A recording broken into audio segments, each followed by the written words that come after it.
E aí, minha gente brasileira, minha gente portuguesa, por que não? Saudades, né, minha filha? Saudade de uma live. Pois é, tô de volta. Cheguei com livezinha, estamos se aproximando agora de época de eleição, de época no caso do Mil, né? Pois é, eu sei que é feriado, atrapalhou nosso feriado, né, minha gente? Mas não tem importância, que o corona atrapalhou mais a nossa vida. Deixa eu até botar as coisas aqui pra perto. E aí, chegando perto de eleição, eu achei bom dar um oi. Eu achei como quem não quer nada, vale passar aqui e fazer, e aí, povo, como estamos? Tô ajeitando aqui pra tentar não ficar com reflexo no olho, mas vai ficar. Érica Ferro, sempre firme, marcando presença, o pessoal aqui. E aí, o que eu pensei? Porque eu acho mais importante que o teu voto, lógico, seu voto é importante. Voto todo mundo é importante. Inclusive, vote. Domingo, vote. Ah, Fábio, não tem ninguém. Tem. Não é mentira que não tem ninguém. Quando fala que não tem ninguém, é o que os lixos quer que você pense. Que não tem ninguém. Que é tudo igual. Porque daí eles ganham. Porque já que não tem ninguém, vota no Witzel. Não tem ninguém, vota no Eduardo Cunha. Não tem ninguém, vota em Flávio Bolsonaro. Tá aí é que é o negócio. Tem gente, tem que cavucar. Dá trabalho, mas tu quer democracia sem trabalho, meu linda? Aí, pô, né? A vida não é o seu todinho gelado, não. Então, pensando tudo isso, eu comecei a cavucar. Porque eu mesmo aqui no Rio de Janeiro pensei, quem que eu vou votar pra vereador? Fiquei pensando, quem eu vou votar pra vereador? Não sabe, tá meio escuro aqui, eu vou botar mais a luz aqui, deixa o reflexo. Quem que eu vou votar pra vereador? Não sabia. E aí comecei a cavucar.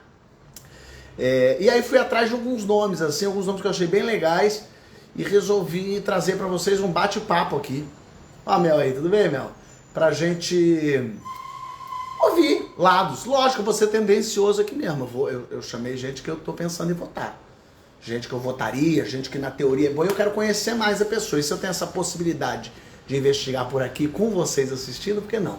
Então o que eu vou fazer é tirar os comentários fora, lógico, porque as pessoas ficam muito loucas.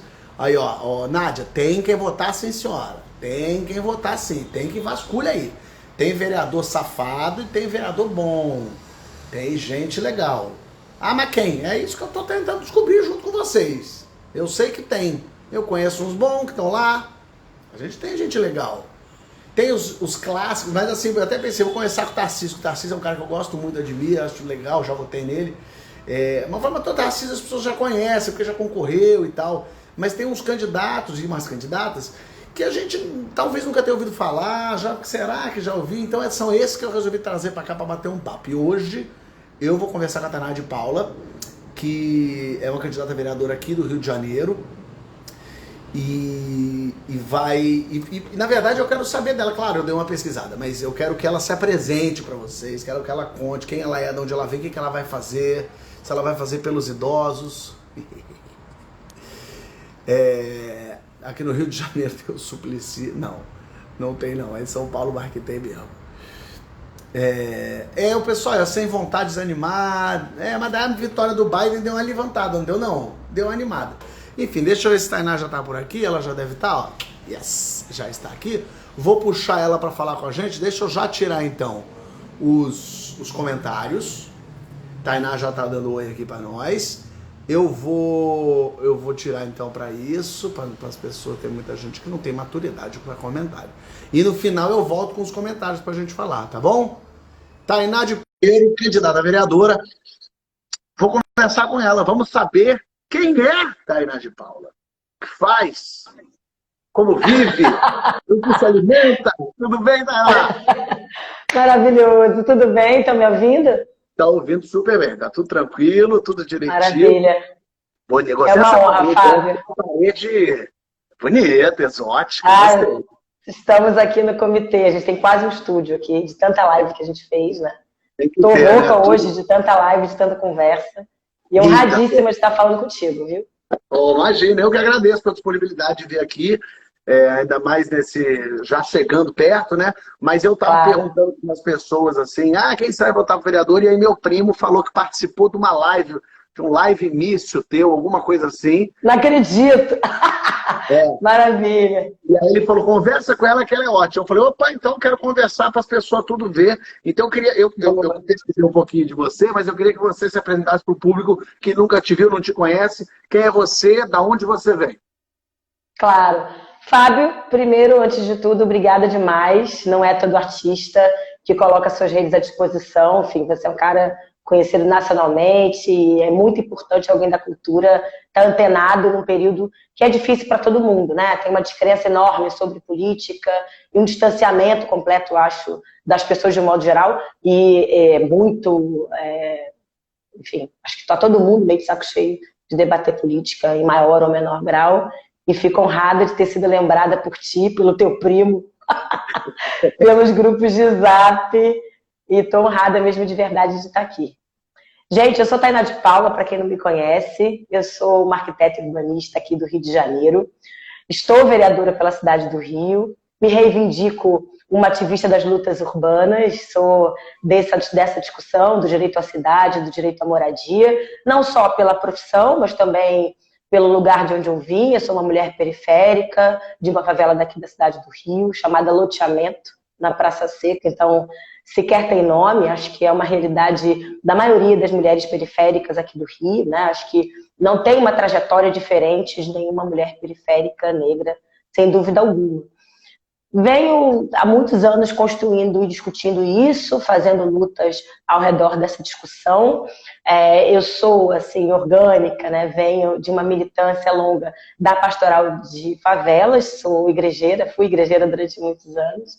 E foi na pastoral de favelas que eu me descobri arquiteta urbanista, fui estimulada a seguir essa profissão e tenho uma trajetória profissional de militância toda construída nesse chão, debatendo a favela, debatendo os direitos da favela, os direitos, obviamente, não só a cidade, mas os direitos de uma forma ampla, os direitos fundamentais que devem ser garantidos a essa população.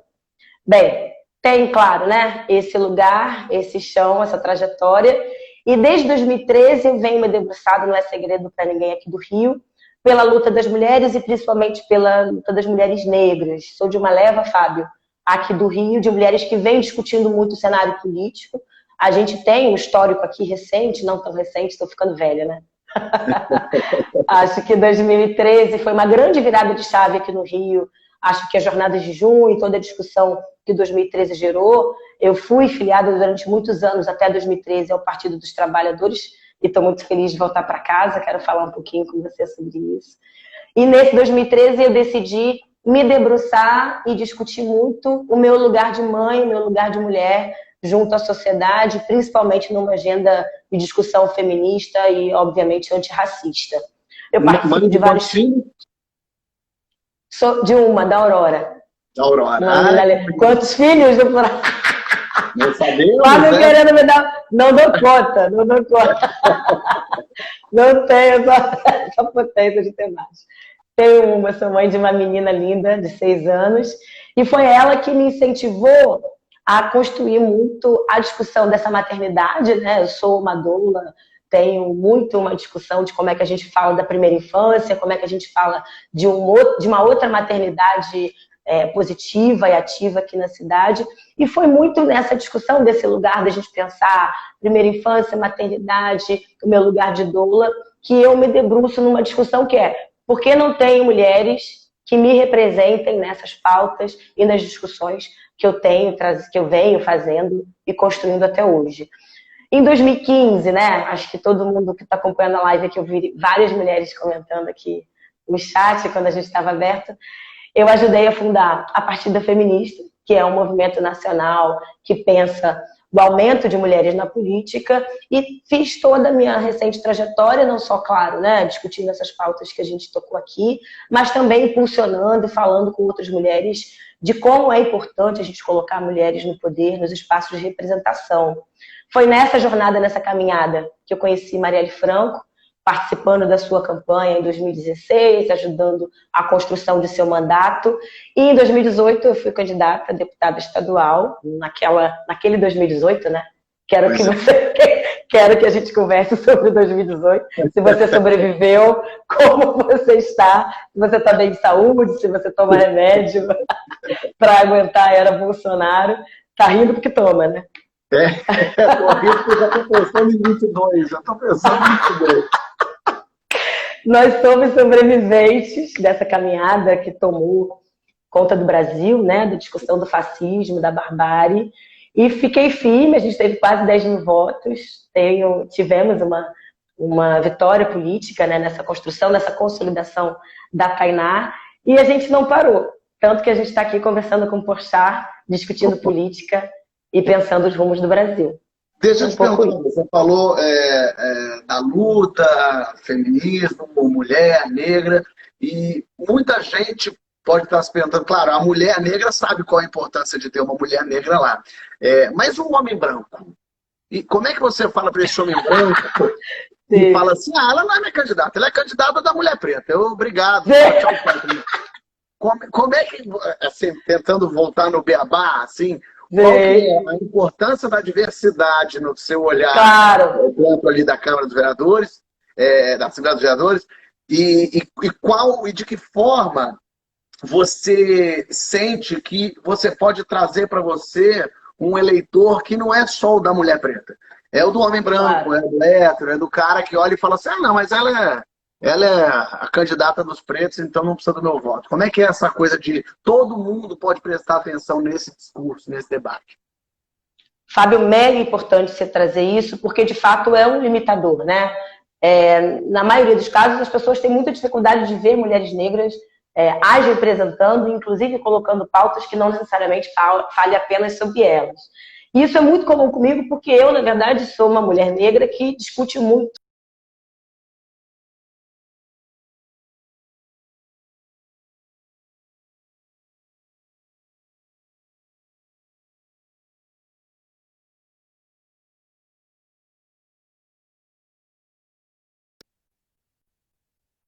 Saiu, Tainá. Peraí, calma, Brasil. Vamos voltar com ela. Vamos trazer ela de novo. Aqui.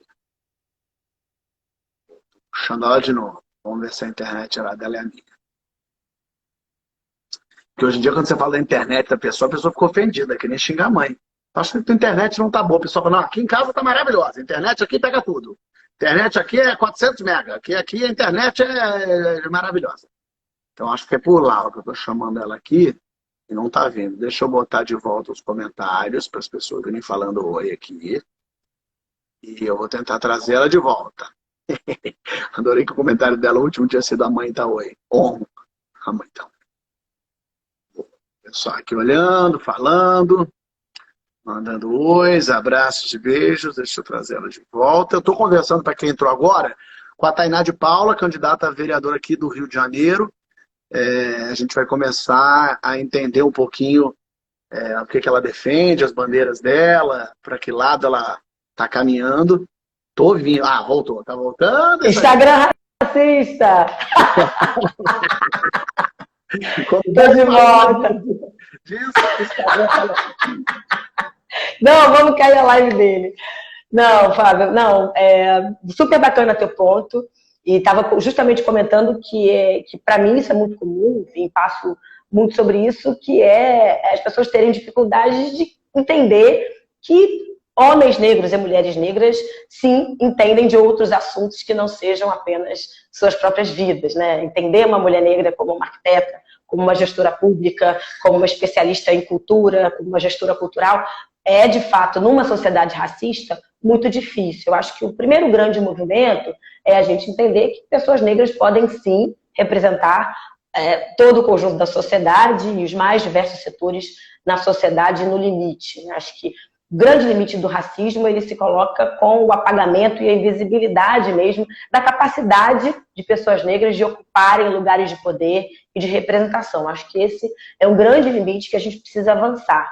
Uma outra discussão é como é que a própria política está preparada ou não para a inserção de personagens negros e atores e atrizes negros nesse cenário, nessa cena, né? Como é que a gente, para falar sobre economia, sobre cadeia produtiva, sobre cultura, sobre mobilidade, sobre cidade, enfim, sobre os mais diversos assuntos, a gente cria por hábito chamar e convidar personagens da política das mais diversas áreas, né? Não cabe mais, no século XXI, a gente ter aquela falsa ideia, que na verdade é bem racista, de imaginar que não existem especialistas negros sobre os mais diversos temas. Acho que isso a gente já avançou, a gente já acumulou, a gente já... E acho que é um debate também para a gente começar a defender e estimular. O outro assunto é como é que a gente faz o racismo ser pauta de todo mundo, ser discussão de todo mundo. Eu quero ver mulheres brancas e quero ver homens brancos discutindo racismo, discutindo privilégios, discutindo o debate de desigualdade social, discutindo classe, discutindo gênero e por aí vai. Um outro assunto é qual é o tipo de sociedade, acho que esse é o grande gancho, que a sociedade do machismo, do preconceito, da desigualdade vem consolidando. Eu acho que a gente só pode dar resposta ao caos que a gente virou, né? Entendendo muito essa conjuntura da era Bolsonaro, que, na minha opinião, está retratada na figura de homens milicianos corruptos, cercados dos mesmismos que a gente viu no campo da política ao longo do século XX. A gente só cura isso com resposta também com novas figuras políticas. O que é esse novo? O que são essas figuras, né? Figuras que possam responder às demandas do povo, figuras que tenham empatia e sejam construídas a partir do povo. Eu acho que isso é uma discussão importante da gente fazer, né? A gente fala só de representatividade, mas, na verdade, a gente está falando também de entendimento das pautas concretas da população. Eu defendo muito que quem entende como o metrô precisa funcionar, como o ônibus precisa funcionar e como as encostas e a favela precisa melhorar, é a favela, é o povo, é a galera preta, são os periféricos. Então, tem um saber de entender os problemas na sua origem, na sua síntese, que é importante também. Então, nesse sentido, eu vejo que a inserção de negros não é só um debate de representação, se é preto ou não, mas de se entender o que se faz e como se lida com os problemas que a gente precisa lidar e ultrapassar. Essa tem sido, pelo menos, a minha defesa, a minha ponte de diálogo com pessoas que têm dificuldade de se sentirem representadas, né, por negros. Mas Total. espero que a gente avance. É isso, estamos avançando, a passos lentos, mas estamos. Eu vejo muito vereador, assim, eu tenho assistido umas horários eleitoral gratuitos, assim, é triste pra caramba, mas eu vejo muito vereador falando assim, eu vou lutar pela saúde, pela educação e pela segurança. Aí eu fico pensando, vai lutar, como é que vai lutar pela segurança? Eu vejo vários vereadores falando coisa que vereador não faz, acham que vereador é presidente, acham que vereador é prefeito. Você, como vereadora, vai fazer o quê? Fábio, não é segredo para ninguém que eu tenho. E aí eu quero reforçar aqui um compromisso público da gente pensar muito o contexto da pandemia, muito o contexto do retorno da fome e da miséria e como qualquer vereador ou vereadora precisam ter pautas muito inegociáveis. Entendo que a pauta da miséria, a pauta da desigualdade social e urbana precisa ser uma pauta inegociável de todo candidato e candidata do campo progressista, do campo democrático. Nem estou falando da esquerda apenas, mas num contexto que de fato se preocupe com a realidade da população. Na minha opinião, a gente precisa reverter, muito falando do Rio, né, Fábio? Deve ter gente do Brasil assistindo a live, mas o contexto do Rio foi dramático nos últimos anos.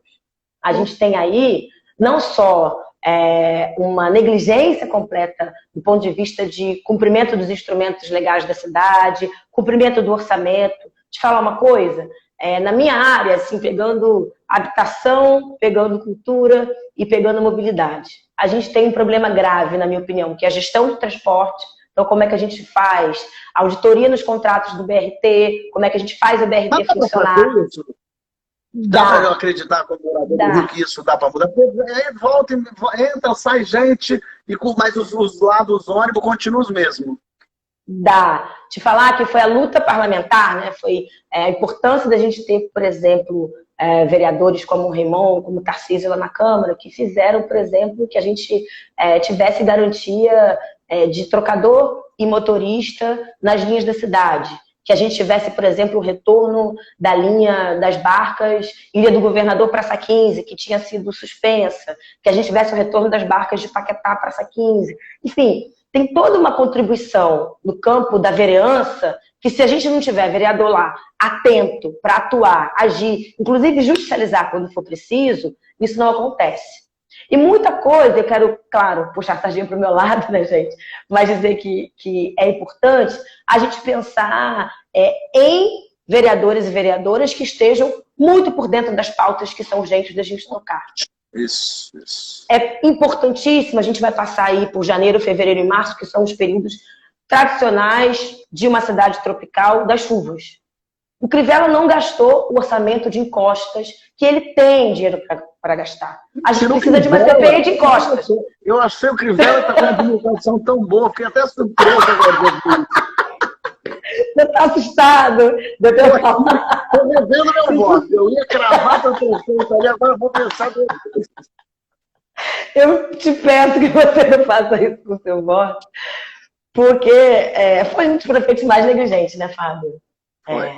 Entendo muito que a gente ficou muito chocado, por exemplo, com o Zema, dos prédios que caíram. Sim. E absolutamente nada foi feito, nem a proteção da encosta, nem a fiscalização no território, no bairro, nem como é que a gente pensa em realocar, construir novos conjuntos habitacionais próximos para as pessoas serem colocadas num lugar digno e seguro para elas morarem, enfim. Absolutamente nada foi feito, e isso é um papel muito importante que o vereador pode fazer. Fiscalizar o executivo é um papel fundamental e a gente precisa cada vez mais qualificar os quadros que a gente coloca na Câmara e pensar muito que tanto aquele vereador de bairro, né, que chega agora a 6 meses da eleição e bota a faixa querendo lacrar, dizendo que fez a reforma da praça, e quando a gente sabe que isso é tarefa, obrigação do executivo, do prefeito, e aquele cara que só fica na internet fazendo meme e lacração e que não responde às demandas que estão dadas na sociedade, que estão dadas, de modo geral, das necessidades da cidade. Então, tanto esquerda quanto direita tem muitas dificuldades de colocar essas pautas e tocar de forma mais consciente, de forma técnica, de forma qualificada as pautas importantes da cidade. E eu acho que é uma coisa que a gente tem que começar a pensar e pedir dos candidatos. Quais são as suas propostas concretas? Quais são as possibilidades de discussão pública? Vereador e vereadora que não tem projeto de vereança, né, que não tenha lá registrado já pactos com esse eleitorado, são muito ruins. Perdão, são muito ruins para a gente garantir voto. E entendo muito que o voto de cabresto é uma realidade real, né, concreta no Rio. A gente tem aí territórios tomados pela milícia, tomados por milicianos da fé. Eu não chamo de evangélicos, porque eu acho que nem é esse o termo. São milicianos da fé. Ótimo, adorei esse termo de usar, porque eu acho tão milicianos da fé. Tratar o evangélico como errado, porque tem meia dúzia de imbecil que fazem com que a gente olhe os evangélicos, mas os evangélicos têm um trabalho incrível nas comunidades, lugares onde o Estado não chega, onde o Estado abandonou, onde o povo estaria completamente jogado na lama. A igreja evangélica chega lá e consegue acolher. É claro, a gente tem um monte de nome de evangélico podre, como a gente tem de católico podre, enfim. Claro. Mas adorei fazer isso, porque tira o termo evangélico do pejorativo. Tira o termo. Quando evangélico não é pejorativo. Gostei. Exatamente. E acho que a gente tem que usar mesmo, porque é isso, né? São pessoas que lavam dinheiro, que prevaricam, é isso, né? A gente precisa começar a nomear, de fato, quem são essas lideranças religiosas que se aproveitam, né, da fé alheia. Totalmente. Eu vi até nessa época de eleição americana, tinha lá Biden azul e Trump vermelho, fizeram um meme do Rio dividido por milícia e traficante. E foi muito legal, vermelho e azul, assim, era uma loucura. Você viu o Rio realmente dividido. Então, você, como arquiteta, como urbanista, quando você olha assim, as favelas crescendo, aumentando, eu lembro do Crivella, para citar o Crivella aqui mais uma vez, quando ele estava ali em frente à Rocinha, falando que estava muito caidinho, eu pedi para pintar ali na frente. Eu achei que aquele vídeo era de mentira, de verdade. Você sabe que ele pintou, né? Ah, tá. Porque parecia que era de mentira. O cara olhava para a favela e falava, mandei pintar porque estava muito feinho. Não é possível que esse homem seja prefeito da cidade. Mas como é que você olha para crescimento de favela, o Rio de Janeiro... E quando a gente fala favela, a gente está falando de pessoas em condições precárias, que não tem saneamento, que não tem rua, que não tem nada chegando, ele não entra, não chega o gás, não chega a televisão, enfim. Como é que você pensa que é possível mudar, transformar, ou começar a transformação, pelo menos? Fábio, ajudaria muito se votassem na prefeita que eu estou propondo, né? Dei uma olhada nas minhas redes sociais. Para além disso, acho que o Fora Crivella é uma pauta aqui inegociável de todos nós que estão acompanhando essa live. E, claro, como é que a gente faz um plano estratégico de reconstrução do entendimento do que é a favela, de como a favela precisa ser investida e quais são projetos negociáveis no futuro próximo de pensar a estrutura dessa favela no curto, médio e longo prazo. Eu tenho algumas preocupações que estão no campo da emergência, né? E aí falando muito do lugar de vereadora no 1º de janeiro de 2021, o que a Tainá vai pensar primeiro, o que a Tainá vai bater na porta do prefeito? Primeiro, a gente tem uma pandemia, a gente tem favelas das mais densas da América Latina, estou falando de Rocinha, estou falando de Jacarezinho, estou falando de favelas que já sofriam com as doenças da pobreza. A gente já sofria com tuberculose, a gente já sofria com leptospirose, diarreia, enfim. A gente já tinha um cenário muito dramático da pobreza urbana colocada nas favelas do Rio. Então, como é que a gente garante melhoria habitacional, como é que a gente fala disso com fôlego, como é que a gente fala de possibilidade de financiamento da autoconstrução, entendendo a importância da assistência técnica, garantir arquiteto, engenheiro, assistente social, advogado nas favelas, pensando titularidade da posse. A gente tem aí um conjunto de coisas para fazer que foram negligenciadas e não foram feitas durante muito tempo. E aí, falando que o Rio de Janeiro passou por um investimento profundo, né, Fábio? A gente tinha pai Lula e mãe Dilma aqui, que despejaram dinheiro no Rio de Janeiro e a gente perdeu algumas oportunidades. Falando muito do meu lugar aqui de gestora, de arquiteta, a gente passou por PACs, no plural, a gente passou por Minha Casa Minha Vida, né? A gente construiu quase 40 mil unidades habitacionais e a gente não chegou perto de resolver a realidade das favelas. A gente precisa de um executivo comprometido e com olhar para a favela, e por isso eu estou com a candidata a prefeita, que vocês sabem que eu estou, né? Acho que não, pode ter uma mulher. Ter uma mulher. Porque eu acho que ter uma mulher favelada prefeita é um ponto de partida importante para a gente começar a avaliar se a gente está querendo resolver, de fato, o problema. No contexto da pandemia, a gente falou muito pouco disso, eu fiquei feita uma louca dando entrevista, entrando nos jornais quase com uma plaquinha, falando da água, né, da importância da gente garantir saneamento. A gente tomou uma porrada nesse ano, que no meio da pandemia, no meio da crise, Bolsonaro desceu uma nova regulação aqui do saneamento básico no Brasil, que permite privatizar. Então, muito provavelmente, nos próximos anos, o Rio de Janeiro pode ter, sim, a sua água privatizada, não só o Rio, mas todo o estado do Rio de Janeiro. Você acha isso ruim? Eu não acho isso ruim. O problema é que eu não estou afim de abrir mão da água num contexto de pandemia com o governo estadual que temos, né? E com essa gestão também indecisa a definir da cidade do Rio de Janeiro. Eu acho que toda parceria público-privada e toda possibilidade de privatização, ela precisa vir com estudo de viabilidade orçamentária, garantia de dignidade de acesso à água para as pessoas que não podem pagar. E na boa, Fábio, eu não estou preocupada com aqueles que podem pagar. Eu vou continuar podendo pagar a minha água para a SEDAI ou para qualquer outra companhia. A minha preocupação é com as mais de 1.400.000 casas que têm dificuldade de acesso à água no Rio de Janeiro. Essa é a minha realidade, que a privatização não resolve. Então eu quero discutir isso. A gente precisa discutir isso primeiro, antes de privatizar, antes de mexer no acesso à água. Que acho que é a discussão que está no transporte público, que está no acesso à moradia.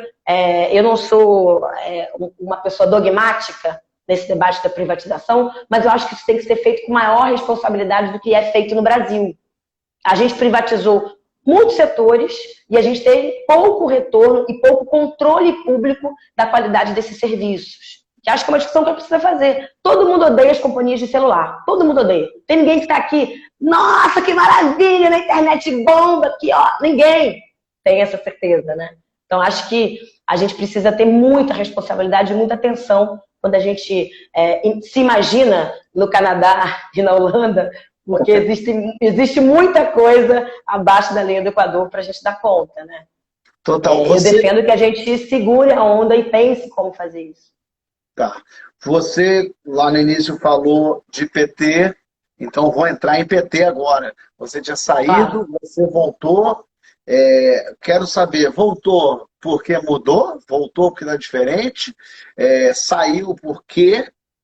E o PT virou símbolo na discussão, na conversa, até de gente enfim, entendido que não queira só criar confusão, o PT virou meio símbolo da corrupção. O PT, a máquina, criou a corrupção. E aqui eu não vou nem entrar no mérito de se isso é verdade ou não. Ainda bem que os comentários estão desligados. Mas, enfim, não se pode esquecer que o PT fez muita coisa boa, mas também fez muita coisa ruim. Quero saber como que alguém olha e fala assim, mas eu vou votar no PT, nessa petista de novo. Então quer dizer que amanhã, se o PT estiver envolvido em algum caso de corrupção, ela vai lá e vai votar a favor do PT. Ela é petista, e aí? Boa pergunta, ótima pergunta. Eu vou falar do porquê sair, porque acreditava muito na dificuldade do partido naquele momento de investir em lideranças novas. Eu sou super jovem, tá? Em lideranças novas, em lideranças de periferia, de favela. Tinha muita dificuldade. Pergunta idade, assim, para uma pessoa que você não tem idade. Eu não vou falar. Minha idade não está no Google, isso é estratégia. Porque eu preciso reforçar a minha juventude ainda e tal. Mas, naquele contexto, Fábio, sendo super franca com você, eu estava desacreditada, não só do PT, tá? Eu acho que a cena política de 2013 era um contexto de desesperança e de desencanto mesmo com o exercício político, e por isso fiquei desfiliada durante muito tempo. Por que eu retorno ao PT? Eu fui convidada pelo partido para pensar muito como a gente investe e constrói a renovação, como é que a gente pensa o maior partido da América Latina, né, o maior partido, pelo menos da esquerda brasileira, se a gente for pensar assim, a próxima quadra do futuro do Brasil e, obviamente, do Rio de Janeiro.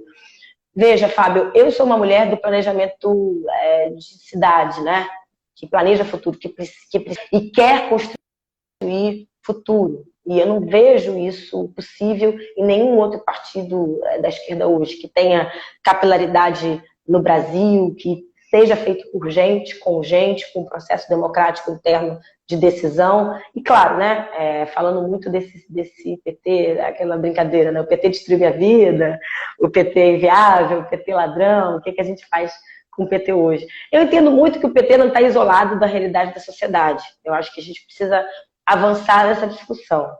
É óbvio que existiram e podem existir ainda no futuro quadros corruptos ou corruptíveis dentro do PT, assim como em outros partidos, como o PSDB, como o PSD, PSOL, enfim, acho que Mensalão, Lava Jato, principalmente, nos fez repensar e refletir sobre o que foi a criminalização da política nos últimos anos. Eu entendo muito que não há mais possibilidade nem janela para a gente pensar isso de forma tão estreita, né? O PT não é o problema do Brasil. Pelo contrário, eu acho que a gente ficou durante tantas gestões no poder justamente por responder a vários setores do país e ganhamos democraticamente a discussão do nosso projeto de Brasil com a sociedade. Eu acho que não é menor nós termos eleito, né, construído eleições legítimas, democráticas, de 4 gestões, 2 presidentes que foram Lula e Dilma. Mas é óbvio, né? Quem faz muito também é envolvido e construído no tamanho dos desafios que estão colocados na sociedade. O que eu acho que a gente precisa avançar e construir no Brasil? Como é que a gente reforça os instrumentos anticorrupção? E falando que o PT, curiosamente, e de forma muito responsável, foi o partido que deu independência da Polícia Federal, que inclusive possibilitou, né, deu oportunidade para a construção da própria Lava Jato, fez a escolha da lista tríplice do STF, enfim. A gente tem movimentos que a gestão PT deu oportunidade ao Brasil de pensar em como a gente cria portais de transparência, investe na transparência e, obviamente, instrumentos de anticorrupção. As pessoas são incorruptíveis? Não. A gente está falando de pessoas e não de um partido.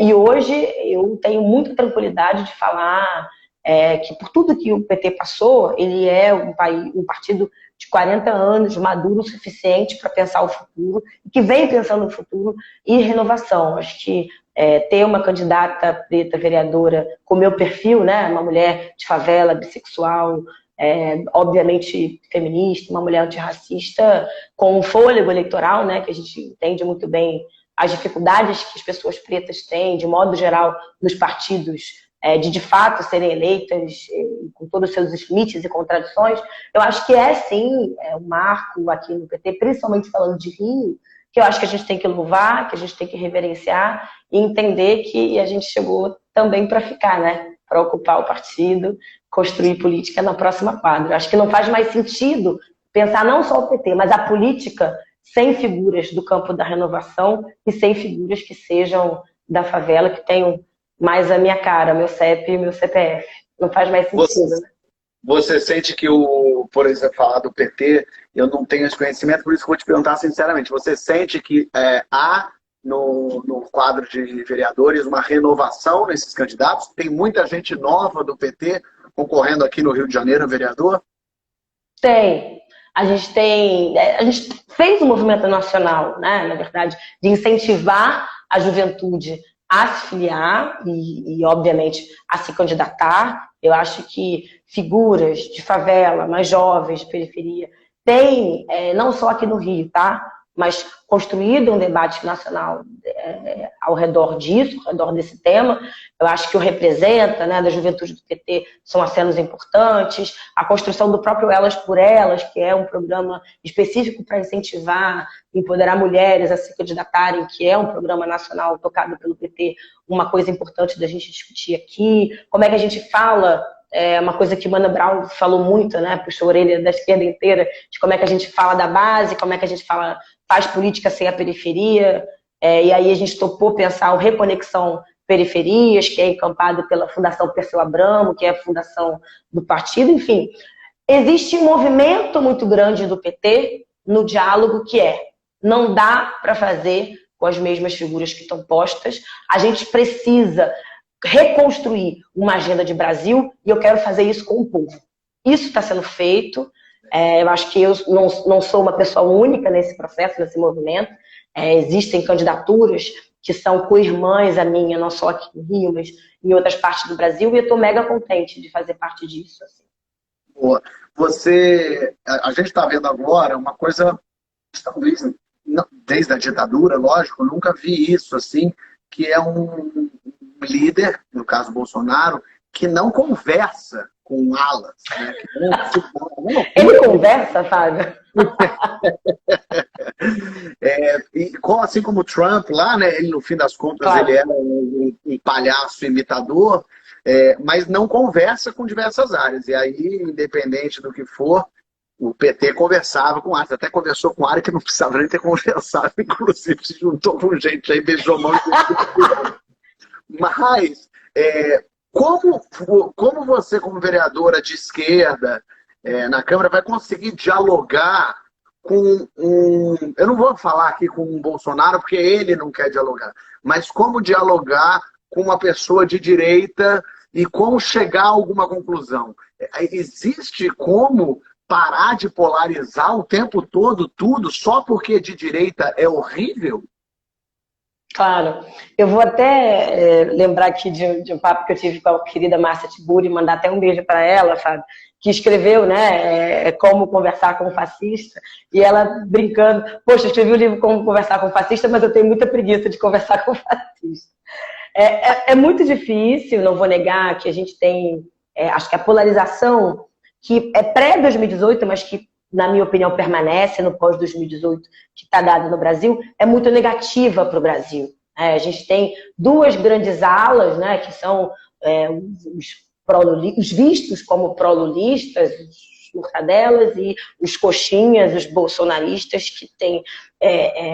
eu acho que, inclusive, essa construção dual, né, da sociedade é muito ruim, porque a gente precisa reconstruir, que é uma agenda pós-crise, uma agenda de enfrentamento ao Covid, de compra de vacina em massa, de produção de vacina, de construção de uma agenda de emprego e renda. Nós temos muitos desafios concretos no Brasil para abrir mão de setores. E eu fico abismada com a negligência do Bolsonaro em estar, na verdade, em pré-campanha e conversando apenas com o setor que ele já dialoga, que é a sua base orgânica. Isso faz o Brasil não avançar e isso é um grande limitador para a nossa democracia. Fábio, eu não sou uma mulher de esquerda daquelas dogmáticas, né, do campo da universidade e da academia.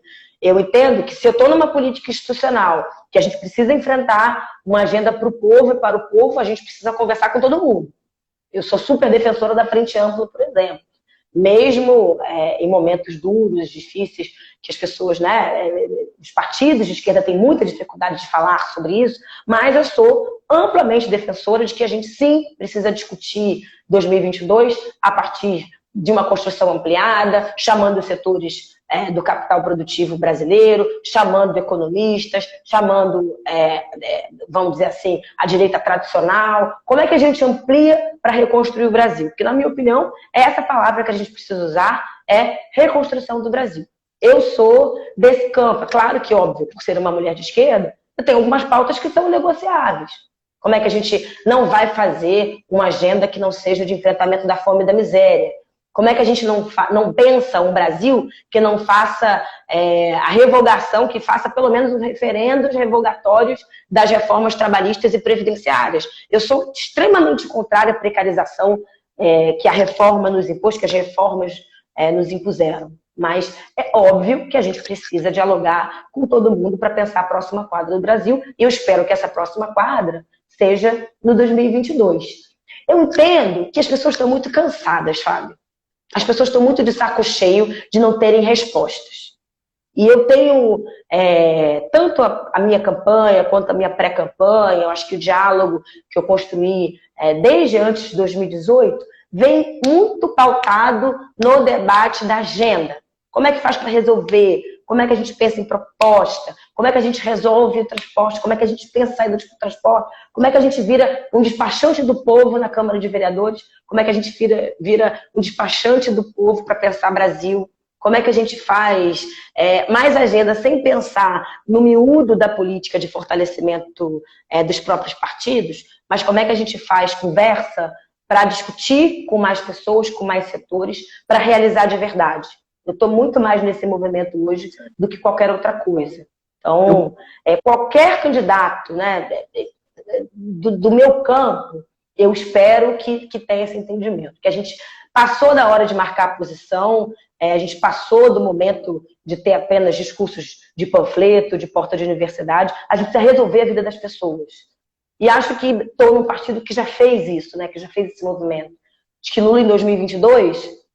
não ganhou a eleição com uma camiseta bolchevique ou fazendo grandes manifestações comunistas. Mas ele ganhou fazendo um debate que era: povo brasileiro, eu quero resolver a fome, a miséria, o desemprego, eu quero dar casa.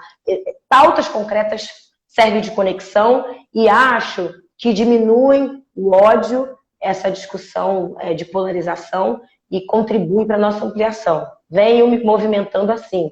Vou te falar se vai dar resultado em 22. Muito bom. Eu conversei no meu programa com a Soninha, vereadora por São Paulo. Maravilhosa. Muito legal ela, muito inteligente, enfim.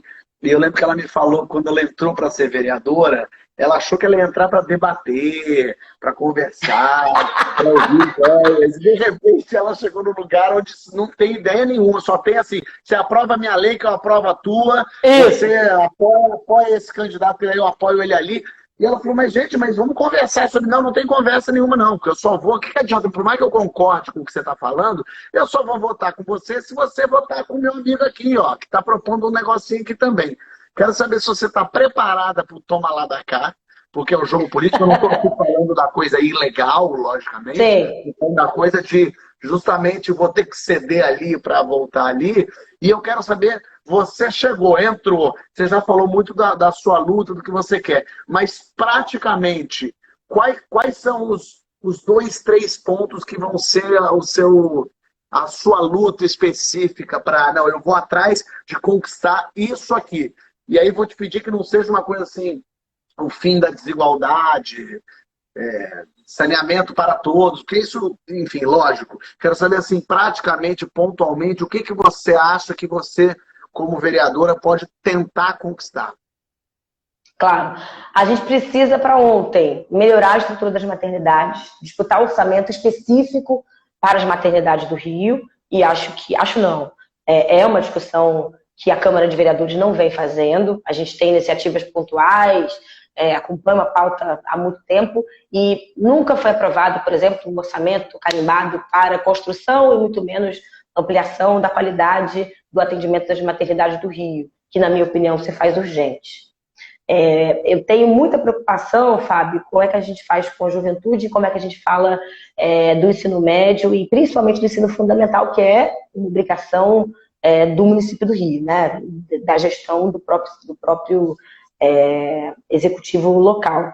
E aí a gente tem ensinos jovens e adultos que acontecem nas escolas municipais e a gente tem um debate que é a evasão escolar. A gente sabe que a gente está passando por uma pandemia, a gente está passando por aulas suspensas, mas a gente não está falando de nem preparo dos equipamentos escolares pós-pandemia, nem agenda de enfrentamento da evasão escolar e ensino jovens e adultos. Como é que a gente disputa orçamento para essas duas ações específicas que eu acho que são importantes da gente discutir?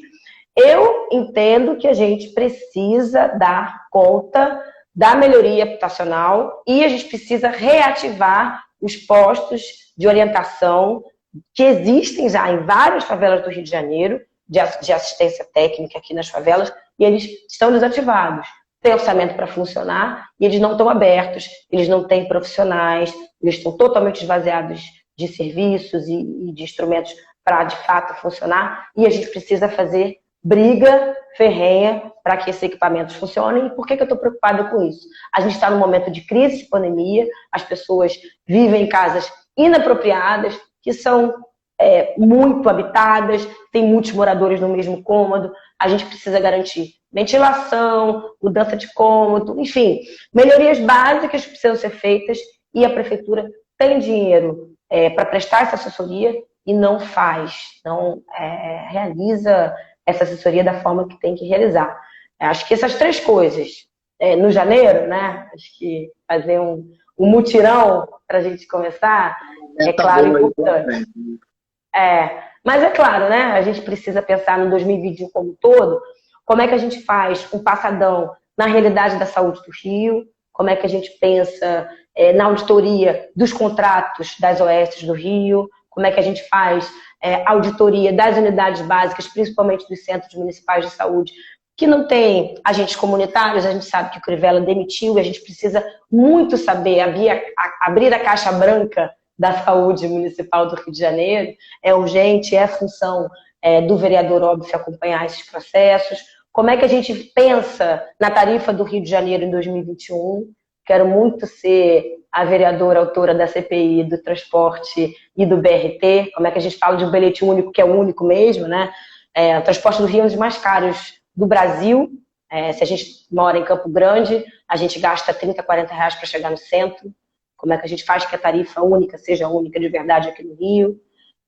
Então, acho que assim, só de fiscalização, o vereador já tem muito trabalho. Claro, né? Como é que a gente faz a lei de doulas municipal? Como é que a gente faz partos humanizados serem prioridade aqui no Rio?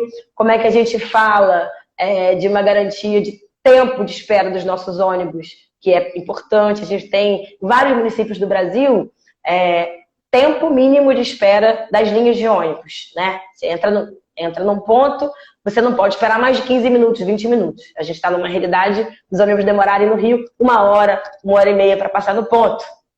Então, como é que a gente cria legislação para proibir? E se a empresa não conseguir dar conta do contrato, a porta do Rio é serventia da casa. Chama-se outra empresa. É claro, né? Aqui é a cidade da farra do boi. Né? Se é meu amigo, eu te garanto o contrato. E não é bem assim que deveria funcionar. Quando você, na sua casa, se você contrata um pedreiro para fazer a obra na tua parede, você paga ele lá, pegou o mais barato, você achou que era hora. Aí ele fez uma obra horrível, caiu sua parede. Aí você liga para ele de novo e fala, vem cá, conserta a minha parede. Aí ele conserta a sua parede. Aí ela caiu de novo. Aí você falou, peraí, esse pedreiro não tô achando ele bom. Aí você entra na justiça para resolver aquilo. Aí você quer fazer uma obra na tua sala. Tu contrata esse pedreiro de novo? Não. Aqui no Rio, sim. A pessoa faz o asfalto, é uma merda. Aí resolve o asfalto, continua a merda. Aí vai fazer o asfalto outro lá na cidade, contrata o demônio que fez o asfalto. Não, o Rio de Janeiro é maravilhoso. Eu quero te dar o exemplo do Metrô Rio. Metrô Rio, Você é um péssimo serviço super mal avaliado, você quer ser contratado para gerenciar a nova linha do metrô? Sim! Metrô Rio, você quer ser fiscalizado pela mulher do Cabral? Sim! Acho que aqui funciona desse jeito.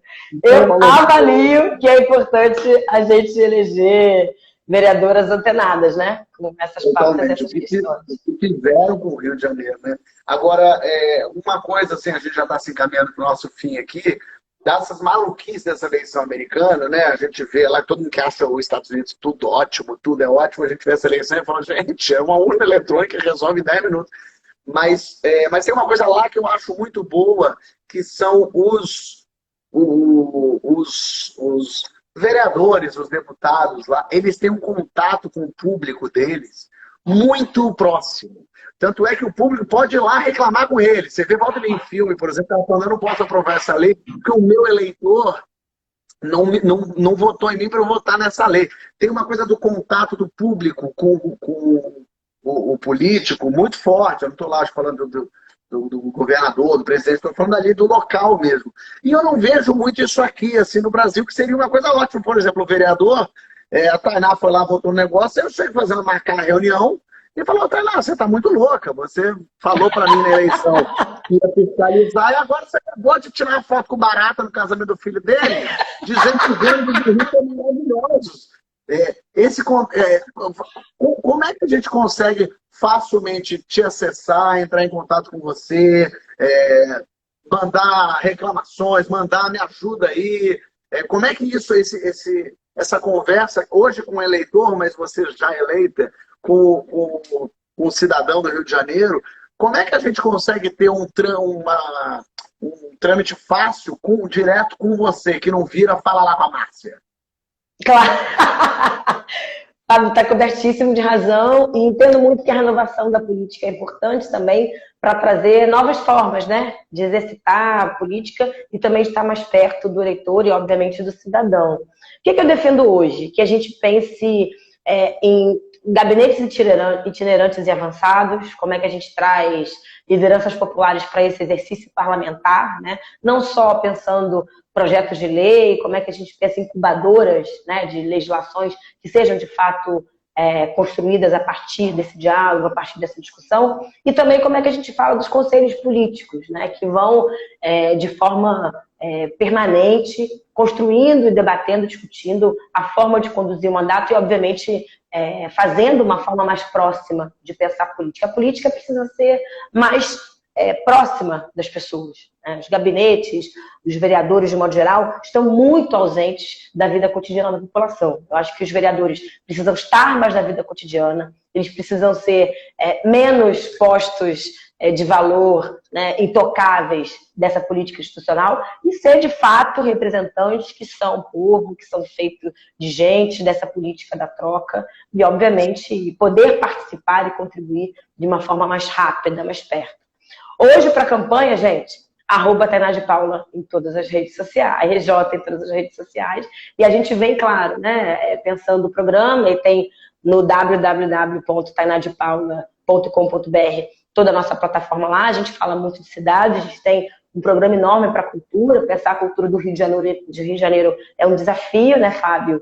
Muita coisa desconstruída, destroçada, desde os equipamentos culturais até os produtores de cultura.